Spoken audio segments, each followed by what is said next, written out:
নমস্কাৰ। মই আজি এটি কবিতা লিখি আবৃত্তি কৰিবলৈ লৈছোঁ। কবিতাটি লিখিছোঁ সেইগৰাকী নাৰীৰ ওপৰত, যিগৰাকী নাৰী অলপ দিনৰ আগত শাৰীৰিক নিৰ্যাতনৰ ধৰ্ষণৰ বলি হৈছিল, সেইগৰাকী নাৰীৰ ওপৰত।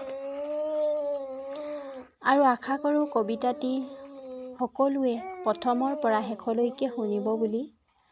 আৰু কবিতাটিৰ মাজত যদি ক'ৰবাত ভুল হৈছে সেয়াও শুধৰাই দিব বুলি আশা থাকিল। ব'লকচোন তেতিয়াহ'লে শুনো সেই কবিতাটি।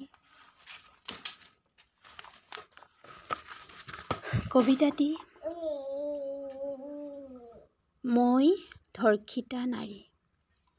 বুকুত বহুত সপোন লৈ আগবাঢ়িছিলোঁ অ' মা। তোমালোকৰ সপোন পূৰ কৰিবলৈ মই ডক্তৰ পঢ়িছিলোঁ।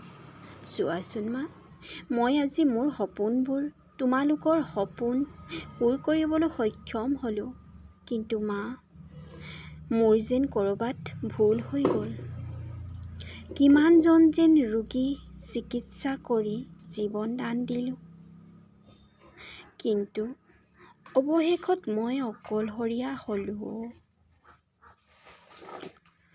দিনটো কৰ্মব্যস্ততাৰ মাজত ভাগৰি পৰিছিলোঁ। এটা নিস্তব্ধ নিজান কোঠাত মই শুই পৰিছিলোঁ। ভবা নাছিলোঁ যে এদল লম্পট নৰপিশাচ আহি মোৰ গাত জঁপিয়াই পৰিব। বাঘৰ দৰে জঁপিয়াই জঁপিয়াই মোক কামুৰিব ল'লে। মোৰ দেহৰ প্ৰতিটো অংগ থৰ থৰকৈ কঁপিবলৈ ধৰিছিল অ' মা। সেই সময়ত মোৰ তোমালৈ বৰ মনত পৰিছিল মা।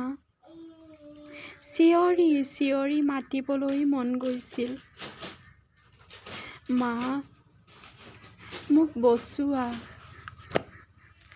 মোক মৰিবলৈ নিদিবা, মই জীয়াই থাকিব বিচাৰোঁ।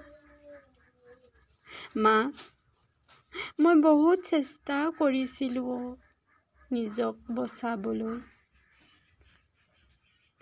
অৱশেষত মোৰ শৰীৰটোৱেও হাৰ মানিলে। দুটি উজ্জ্বল নয়নেৰেদি তেজৰ চকুলো বৈ আহিল।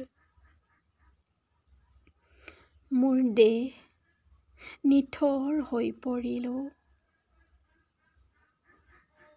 মোক ক্ষমা কৰিবা মা। ধন্যবাদ। এয়াই আছিল কবিতাটি। ক'ৰবাত যদি ভুল হৈ গৈছে শুধৰাই দিব আৰু ক্ষমা কৰিব।